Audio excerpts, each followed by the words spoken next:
Hi అందరికీ నమస్కారం. నా పేరు అభిమన్యు పాండే. రీసెంట్‌గా జరిగిన ఒక సంఘటన మా పక్కనే జరిగింది. ఆ అబ్బాయి పేరు మధు. అతనికి ఒక 32 ఇయర్స్ ఉన్నాయి. మంచి ఉద్యోగం చేస్తున్నాడు. మంచి సంపాదిస్తున్నాడు. సొంత ఇల్లుంది. అన్నుంది.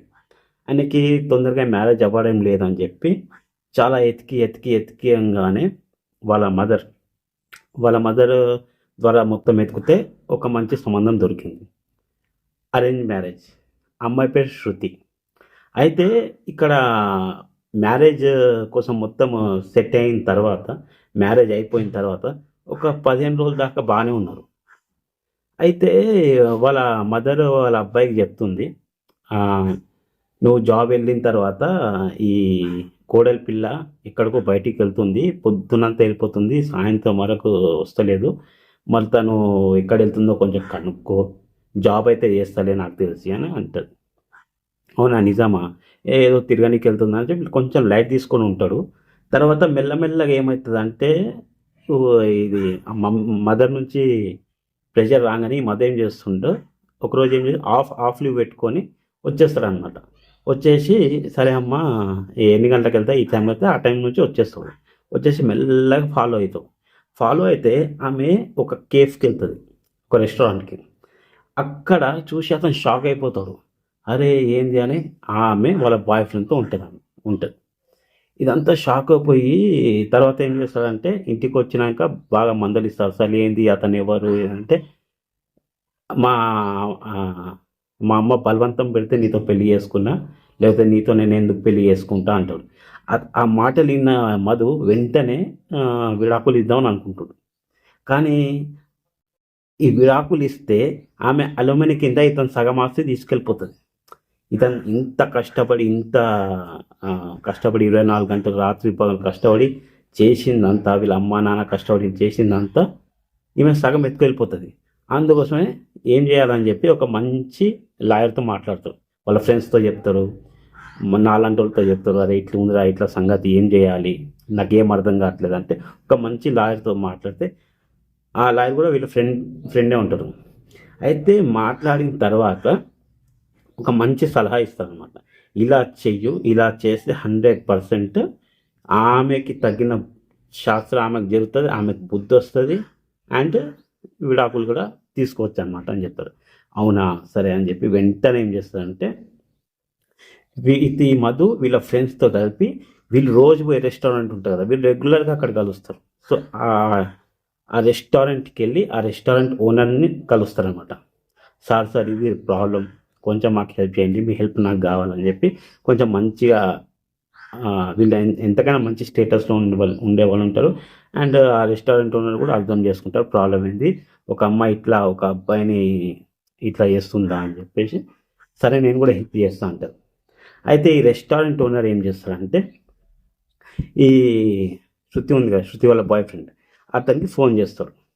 ఫోన్ చేసి సార్ మీరు మా రెస్టారెంట్కి రెగ్యులర్ కస్టమర్స్, సో మీ రెగ్యులర్ కస్టమర్ ఇలాంటి రెగ్యులర్ కస్టమర్స్ అందరికీ మేము ఒక ఇది వేసాము, దాని ఏమంటారు, వస్తుంది కదా, అదే లిస్ట్ తీసాము. అందులో టాప్ 10లో మీరే ఫస్ట్ ప్లేస్ వచ్చింది సార్. 100% మీరు రండి మా రెస్టారెంట్కి, ఒక మంచి సచ్ ఆఫ్ పెద్ద అమౌంట్ మీకు గిఫ్ట్ ఇస్తామని చెప్తారనమాట. అవునా ఓ అని చెప్పేసి వాళ్ళు వస్తారనమాట. అయితే వీళ్ళు డూప్లికేట్గా ఇంకా 9 మంది కపుల్స్ తయారు చేసి పెట్టుకుంటారు. ఎవరు, ఈ మధు. వాళ్ళ ముంగట కొంచెం షో ఆఫ్ మంచి కనిపించాలని చెప్పేసి ఓ అని చెప్పి అట్లా 10 మందికి ఎట్లా తీసుకునేవాడు టాప్ 1 అని చెప్పి ఈ శృతి వాళ్ళ బాయ్ ఫ్రెండ్ పేరు చెప్పి పిలుస్తారు అనమాట. పిలిస్తే ఎంత అంటే టాప్ 1కి 10 crores లాటరీ అని చెప్తారు అనమాట. వావ్ అనగానే ఇక ఓనర్ ఇట్లా సైన్ పెడతాడు, అంటే 10 crores అని ఇట్లా రాస్తాడు. ఎక్స్క్యూజ్ మీ అని చెప్పి శృతి వాళ్ళ బాయ్ ఫ్రెండ్ పిలుస్తారు. మీ మ్యారేజ్ అయింది కదా, మరి దానికి సంబంధించిన ప్రూఫ్స్ ఉన్నాయా అని చెప్తే ఇట్లా మ్యారేజ్ సర్టిఫికేట్ అయినా ఉందా అంటే మ్యారేజ్ సర్టిఫికేట్ కంపల్సరీ కావాలని చెప్తారు అనమాట. ఓకే. అంటే మీకు ఇంకా 3 డేస్ టైం ఉంది. మీరెళ్లి ఈ మ్యారేజ్ సర్టిఫికేట్ తీసుకురండి. తీసుకొస్తే మీకు ఈ 10 క్రోర్స్ చెక్ మీకొస్తదని జెప్పేస్తారనమాట. ఓహో! అట్లనా అని జెప్పి ఈ ఈ శృతి ఏదైతే ఉందో ఇది వెంటనే పరుగు పరుగు ఇంటికెళ్ళంగానే వాళ్ళ ఆయనతో గొడవ పెట్టేసుకుంటది. "ఏ నువ్వు ఏది రోజు ఈ పంచాయతీ నువ్వు నాకు విడాకులు ఇచ్చేయి" అని చెప్తాదనమాట. విడాకులంటే, "అరే నేను విడాకులు ఇస్తే నువ్వు నా సగం ఆస్తి అలిమనీ కింద తీసుకుపోతావు. మళ్ళీ నెల నెల నేనెక్కడ కట్టుకొని కూర్చోవాలని" చెప్పేస్తే, "నీ చిల్లర అలిమనీ వద్దు ఏమొద్దు. ఈ ఇల్లే ఉంటే మహా అయితే 50,00,000 ఉంటది" అని మనసులో అనుకుంటది. 50,00,000 ఉంటది. అక్కడ 10,00,00,000 ఎందుకు ఒత్తుకోవాలని చెప్పి ఇంకా ప్లస్ బాయ్ ఫ్రెండ్ కూడా నాకు తోడుంటాడు.